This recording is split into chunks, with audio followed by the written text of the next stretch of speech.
Le Psychodon, agir pour la santé mentale présente. Sud Radio, la roue des émotions, 13h30, 14h, Didier Meyran.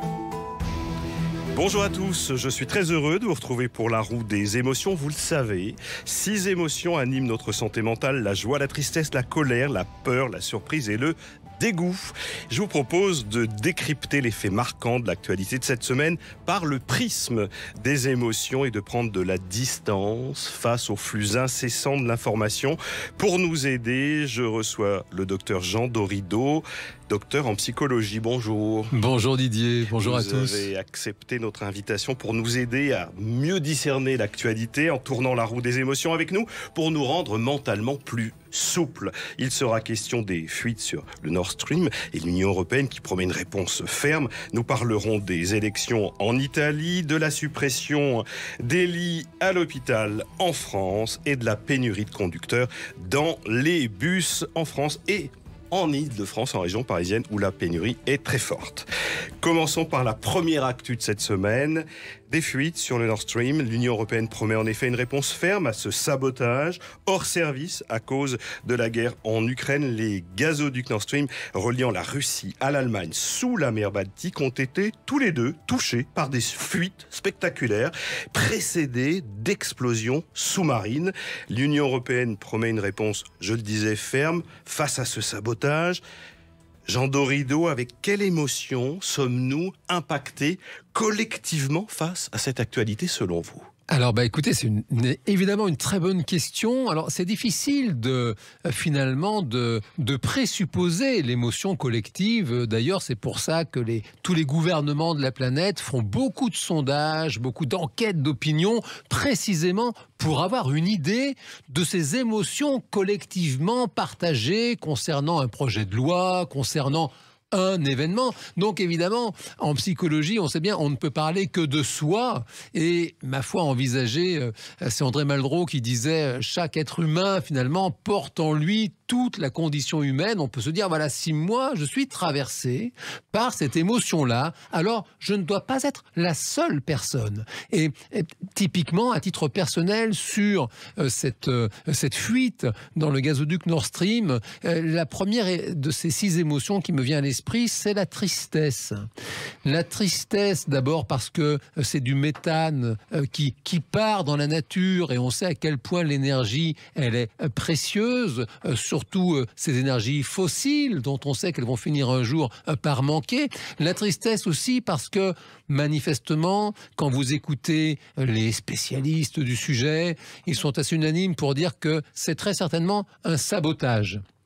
Et donc, ça nous renvoie, tout le monde se demande, est-ce que ce serait peut-être les Russes qui feraient finalement une espèce de menace avec ce sabotage? Est-ce que ce serait peut-être les Américains? Joe Biden avait dit, attention, il avait dit à Moscou, si vous continuez en Ukraine, nous, on va arrêter Nord Stream. Et donc, ça renvoie à la guerre, et c'est toujours triste, une guerre, c'est absolument démoralisant, plombant, et puis aussi précisément cette tristesse par rapport à cette guerre, à ce conflit en ce moment russo-ukrainien, ça renvoie à la tristesse de ce beau projet européen. Nos ancêtres, au sortir de la Deuxième Guerre mondiale, ils ont construit l'Europe avec un espoir de paix justement sur ce territoire.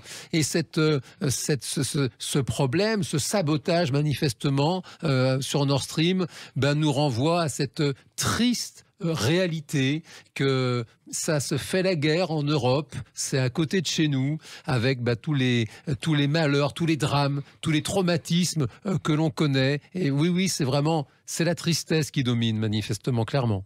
Et vous n'avez pas choisi la peur. La peur, par exemple, qu'il y ait des ruptures d'alimentation en gaz, y compris à Paris, avec moins de chauffage cet hiver, avec des immeubles. Et on a des exemples d'immeubles qui n'ont plus eu d'eau chaude à Paris, ici, cette semaine, parce que les factures de gaz a été montée à plus 40%. Plus d'eau chaude dans le 17e arrondissement, dans certains immeubles. Ça peut faire peur que cette guerre, à la fois si loin et si proche, impacte les vies quotidienne de nos concitoyens. Alors vous avez tout à fait raison Didier, effectivement on revient à cette idée que il faudrait précisément demander, sonder, on a des instituts très doués pour ça, parce que c'est vraiment quelque chose d'essentiel, et oui vous avez raison, peut-être qu'il y a des personnes qui, à juste titre d'ailleurs, ont peur, parce que la pénurie ça fait peur, la guerre ça fait peur, l'avenir par définition ça fait peur, par définition, l'avenir est anxiogène, c'est le succès, enfin ça fait le succès des voyants, des astrologues depuis toujours, parce que on pourrait presque dire en termes d'anthropologie, c'est l'angoisse fondamentale de l'être humain, c'est que va-t-il se passer demain? Donc effectivement, en situation encore plus incertaine que d'ordinaire, oui, on aurait tout à fait évidemment pu partir sur la peur. Alors le principe de cette émotion à discuter ensemble pour regarder l'actualité, c'est de demander à l'expert que vous êtes, au docteur en psychologie que vous êtes, de tourner la roue des émotions, de nous aider à prendre de la distance, du discernement et de gagner en flexibilité mentale. Alors allez-y. Alors on tourne la roue, allez, soyons fous, allez attention. La roue des émotions qui s'arrête sur la colère. Alors, y a-t-il la colère, de la qui est mauvaise colère conseillère, pardon Didier. Eh oui, y a-t-il de la colère, selon vous, à observer ces fuites sur le Nord Stream et cette réponse face à ce sabotage vraisemblable? Ah bah alors écoutez, oui, si, alors pour le coup, pour la roue des émotions parle bien. Ah oui, là elle parle bien, parce que si, alors bon, la colère, bon, ça fait partie de ces 6 émotions primordiales, je dirais, qui sont partagées par l'ensemble des mammifères, on peut le rappeler, hein, l'être humain a énormément de teintes émotionnelles différentes, des centaines. Maintenant, ces 6 émotions que vous avez rappelées en début d'émission, elles sont communes à tous les mammifères, c'est les 6 piliers finalement. Et donc oui, la colère, c'est une émotion très forte. C'est vrai que les fans de Star Wars qui nous écoutent savent que c'est pas bon, c'est une entrée du côté obscur. Et en même temps, c'est un fait qu'on peut légitimement basculer dans la colère. Mais encore une fois, parce que manifestement, c'est un sabotage. C'est 200 000 tonnes de méthane qui vont partir dans la nature. Ça met en colère parce qu'on gâche. Polluant. Alors bon, ça pollue pas tant, mais on gâche. Oui, on peut, comme vous dites, on peut chauffer des maisons, on peut chauffer des hôpitaux, on peut chauffer tout un tas de trucs avec 200 000 tonnes de méthane. Là, ça part dans la nature. Donc ça met quand même en colère de façon légitime. Et puis en colère parce qu'ils se renvoient tous la patate chaude, si j'ose dire. Voilà, c'est pas moi, c'est l'autre. Ça agace. Ça agace. En Italie, allons voir si nous avons de quoi être agacés. Giorgia Meloni va devoir patienter avant de former un gouvernement. Selon les résultats définitifs qui ont été publiés cette semaine, son parti, Fratelli d'Italia, a obtenu près de 26% des voix aux législatives. C'est un long processus qui débute désormais pour la formation d'un gouvernement qualifié quasiment d'extrême droite. Quelle est l'émotion collective que vous avez envie de nous aider à appréhender sur ce fait d'actualité? Alors écoutez, sans faire ni de démagogie ni de politiquement correct. C'est pas le genre du docteur en psychologie. Non, du tout. Non, on peut partir sur la peur, parce que c'est un fait, vous l'avez dit, il y a ce terme extrême droite qui fait peur. Cette dame, Madame Meloni, se réclame du fascisme. Le fascisme, c'était Benito Mussolini, c'était un allié d'Adolf Hitler pendant la Deuxième Guerre mondiale. Donc c'est vrai que c'est très anxiogène. Cette montée de l'extrême droite qui est un retour dans le fond, puisqu'il y avait eu un gouvernement déjà avec la Ligue du Nord qui s'était associée au mouvement 5 étoiles. Donc si vous voulez, il y a quand même cette montée, toute sensibilité politique confondue. Il y a une montée en Europe de soit ce qu'on appelle aujourd'hui les démocraties illibérales, la Hongrie, la Pologne typiquement, soit des mouvements populistes teintés d'extrême droite, typiquement l'Italie, la Suède également récemment. Et donc ça, c'est vrai que... Donc ça fait peur. Oui, ça fait peur parce que ça rappelle quand même de très mauvais souvenirs. Sombres. Ouais. On tourne la roue des émotions si vous voulez bien et on regarde si on peut observer cette actualité en Italie avec un autre angle émotionnel. Toujours la peur. Ouais. La roue des émotions, on ne peut pas tricher. La roue des émotions s'acharne, ça fait vraiment peur. Donc, il y a une forme de prise de conscience à observer sur ces mouvements qui disent aussi beaucoup de nous autres en Europe. Ben alors, c'est-à-dire que oui, parce que si on suit le fil de la peur, donc il y a la peur que, effectivement, on l'a dit, ça rappelle les heures les plus sombres de notre histoire. Ça, c'est le premier point. Il y a la peur aussi de l'instabilité, quand même. C'est-à-dire que quand on a comme ça des mouvements qui n'ont jamais été au pouvoir, c'est le cas de la Suède, l'Italie, c'est pas vraiment les mêmes. Donc c'est tout nouveau. Donc ça fait peur, parce que justement, la nouveauté, comme on dit, on sait ce qu'on perd, on sait pas ce qu'on trouve. Mais dans cette peur, Jean, pardon de vous couper, vous le savez bien, il y a la peur de l'autre qui est différent, de l'autre qui vient d'ailleurs, de l'autre qui est pauvre, qui nous prend son travail, de l'autre qui semble être un envahisseur. Il y a toutes ces peurs. Alors, j'allais précisément y venir. C'est effectivement cette peur, ça peut être aussi la peur de ces personnes qui, dans cet univers mondialisé, on le sait bien, voilà, les frontières s'ouvrent, tout s'ouvre, de plus en plus d'échanges, de moins en moins de frontières. C'est ce que vous avez effectivement décrit, la peur de l'autre, la peur pour soi, la peur de l'avenir. Et ma foi, oui, certains analystes font un rapport finalement de cause à effet. C'est un fait, lorsque l'avenir devient incertain, on voit la montée des populismes comme ça. Et oui, tout ça crée un climat effectivement oui, très anxiogène, très inquiétant. Et si nous voulions y mettre quelques pensées positive, nous pourrions dire qu'il y a dans l'expression du vote démocratique de cette peur quelque chose de citoyen. Peut-être faut-il mieux que la peur s'exprime dans les urnes parce qu'elle est visible, elle est démocratique, plutôt qu'elle s'exprime par la violence et les conflits armés. Nous continuerons à en discuter après cette première coupure. Il sera également question des 4300 lits supprimés dans les hôpitaux en France en 2021 et de la pénurie de conducteurs en bus. Il va falloir créer des primes et des bonus pour recruter. On se retrouve dans quelques instants avec Jean Dorido, docteur en psychologie, pour la roue des émotions sur Sud Radio. À tout de suite. Le Psychodon, agir pour la santé mentale, présente Sud Radio, la roue des émotions, 13h30, 14h, Didier Meyran. Deuxième partie de la roue des émotions sur Sud Radio, et cette semaine je reçois le docteur Jean Dorido, docteur en psychologie, qui nous aide à prendre de la distance avec l'information. Et nous allons passer à une actu très différente. L'actualité, c'est en France. Un chiffre qui est sorti cette semaine, 4300 lits supprimés dans les hôpitaux en 2021. 21 000 lits ont été supprimés entre fin 2016 et fin 2021, sous le premier quinquennat d'Emmanuel Macron, soit, disent les observateurs, beaucoup plus que sous son prédécesseur François Hollande, mais un peu moins que sous Nicolas Sarkozy. Alors, c'est une vraie question, l'accès aux soins, le nombre de lits, à quelle émotion collective, selon vous, Jean Dorido, cela nous renvoie-t-il? Alors là, pour le coup, je vais envisager une hypothèse. Je serais vraiment pas étonné que ça déclenche de la colère.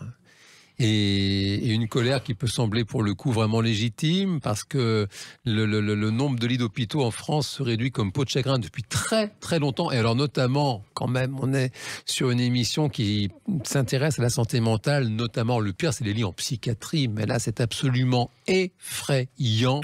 On va bientôt se retrouver au niveau du Moyen-Âge. Et donc j'entends, je vous écoute avec attention Didier, le nombre de lits supprimés sous le premier mandat de président Macron, c'est moins que se supprimer, c'est plus que se supprimer sous le président Hollande, donc et c'est moins que sous le président Sarkozy, mais ça veut dire qu'il y en avait quand même une décision. Donc on se dit en fait, on n'en crée jamais des lits, quoi. On ne fait qu'en supprimer, alors que quand même, c'est la santé. Y aurait-il moins de malades en France? Mais c'est manifestement la population augmente. Donc statistiquement, les mêmes causes produisant les mêmes effets, on se dit, non, il y a toujours hélas autant de... Alors certes, on fait plus de prévention, c'est sans doute ce que les hauts fonctionnaires de la santé projettent. Pour autant, on l'a vu quand même dans la douleur, au moment de la pandémie de Covid. On manque de lits d'hôpitaux en France. On sait qu'on peut avoir, on touche du bois pour que ça n'arrive pas, mais on sait qu'on peut avoir d'autres épidémies, d'autres pandémies. Et quand même, il faut rappeler que... Et une population vieillissante qui a besoin d'accès aux soins d'hôpitaux. Exactement. On vit de plus en plus longtemps, Dieu merci, mais du coup, on tombe quand même malade. Et la santé, quand même, il faut rappeler aux Français, parce que certains disent, là, c'est bien bien, en France, la santé, c'est gratuit. Ben non, la santé, ça coûte très cher. Et ça coûte un argent colossal aux Français. On se cotise tous les uns les autres. On met énormément d'argent en commun pour avoir justement des soins top niveau. Et à l'arrivée, on voit nos gouvernants qui ferment des lits. Donc oui, il me semble que ça peut déclencher de la colère. Et sans paraphraser un personnage politique français, il y a peut-être parfois des colères qui sont justes. Et on va peut-être y mettre une touche de joie. Permettez-moi de saluer, vous qui nous écoutez à travers la France, les aides-soignantes, les médecins, les infirmières qui travaillent au quotidien auprès des personnes malades. Et même les psychologues. Et les psychologues, et les kinésithérapeutes, tous les soignants au sens large, qui sont aussi des victimes du nombre de lits qui baisse. Parce que le nombre de lits qui baisse, c'est des actes médicaux, c'est des actes de rééducation, c'est des actes infirmiers ou psychiques ou psychologiques ou d'autres qui sont diminués et qui sont mis en péril dans les prises en charge au quotidien dans les hôpitaux de France. Donc la joie, vous qui nous écoutez, qui êtes parmi les équipes soignantes, gardez le moral. Nous allons tourner la roue des émotions. Alors. Et quelle volonté pour changer d'émotion. Ah bah, la joie justement, j'ai l'impression, non ? Eh non. Vous êtes un tout petit peu à côté de la joie. Ah, la tristesse. La tristesse. Alors, est-ce qu'il y a de quoi s'attrister, finalement, de ces suppressions de lits, de ces décisions politiques, de ces choix économiques qui se succèdent, où dans les hôpitaux, on ferme des lits?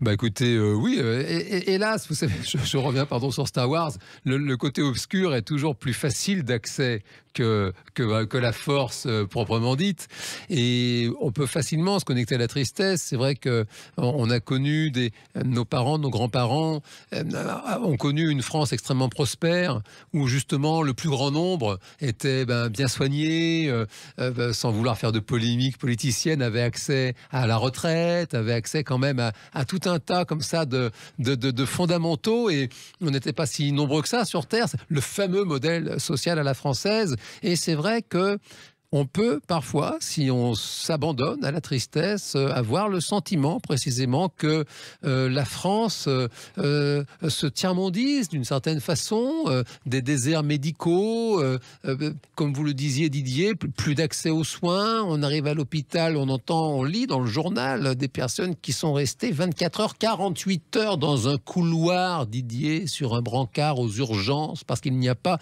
de quoi les soigner. Et là, on se dit, mais c'est pas possible, c'est pas en France que ça arrive, ce genre de choses. Si, c'est en France, chez nous, aujourd'hui, en 2022. Donc oui, effectivement, si on s'abandonne à la tristesse, on pourrait dire, mais quelle tristesse et oui, se demander à quel moment ça a bugué, quoi. Je sais pas, il s'est passé quelque chose, là, on a vraiment un vrai problème, et c'est très triste. Et vous en parliez en psychiatrie en particulier, lorsque une personne de vos proches ou vous-même est confronté à un trouble dépressif, à une situation anxiogène, à une tentative de suicide. Les urgences psychiatriques, c'est le bon réflexe, mais elles sont souvent surchargées. On voit des personnes attendre sur des chaises dans des hôpitaux vieillissants, voire délabrés, même ici à Paris. Des mois d'attente, Didier, pour avoir un rendez-vous, et les urgences pédopsie notamment, on sait à quel point les jeunes ont souffert de façon inouïe précisément des périodes de confinement pendant la pandémie, et c'est l'horreur, ils n'ont pas de moyens, c'est absolument terrifiant. Alors on a essayé de gagner en flexibilité mentale, on va changer complètement de sujet, juste quelques instants encore sur celui-ci, sur cette actualité, ces fermetures de lits. On nous vend l'affaire comme plus de place à l'ambulatoire, plus de place à une meilleure gestion des hôpitaux, à une optimisation des ressources. C'est comme ça que c'est contrebalancé. On nous dit il y a moins de lits, mais en même temps, ce sera mieux géré, et il y a beaucoup de soins qui peuvent se faire en ambulatoire, c'est-à-dire à la sortie de l'hôpital, ailleurs qu'à l'hôpital, et c'est tout un sujet qu'on pourrait y passer toute une autre émission. On pourrait y passer des heures, bien sûr. Mais on a une autre actualité à traiter, complètement différente. Dans un autre registre, une pénurie des conducteurs de bus partout en France. Une prime de 2 000 € pour inciter les chauffeurs en Ile-de-France à se former et à conduire nos autocars. Ce coup de pouce financier est l'une des mesures majeures annoncées cette semaine par Valérie Pécresse en Ile-de-France. La présidente de la région et de l'Ile-de-France Mobilité souhaite endiguer la pénurie de chauffeurs qui pèse sur le quotidien des habitants des grandes villes et donc en l'occurrence du Grand Paris. Alors comment on réagit, avec quelle émotion? Le docteur en psychologie nous entraîne vers une réaction qui semble émotionnellement la plus cohérente. Alors écoutez, pour le coup, celle qui semble la plus cohérente, c'est la joie. C'est quand même sensationnel. Quand vous prenez un Français qui a 30 ans, 40 ans, ou peut-être même 50 ans, c'est une personne qui n'a connu que le chômage de masse, que la crise économique et que Pôle emploi surchargé, pas de boulot. Ah, la fameuse formule « vous n'êtes pas content, bah écoutez, vous n'avez qu'à prendre la porte, il y en a 50 qui attendent votre place ». Et là, il s'est passé un truc complètement inouï, précisément sans doute une espèce de queue de comète de pandémie. Vous avez manifestement, c'est pas que français, c'est mondial. Vous avez des personnes qui ne veulent plus travailler.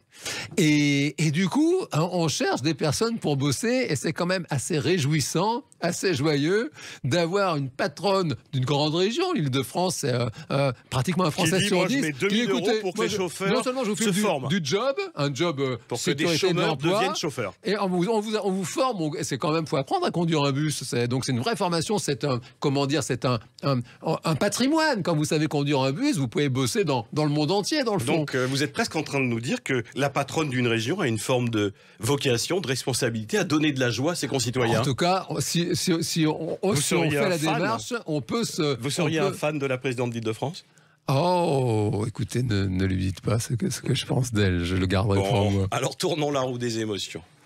Allons-y, allons vers une autre émotion, et Jean Dorido le fait avec beaucoup de poigne. C'est-à-dire que le passage à l'acte qui indique qu'il faut se saisir de nos émotions pour rester flexible sur le plan mental.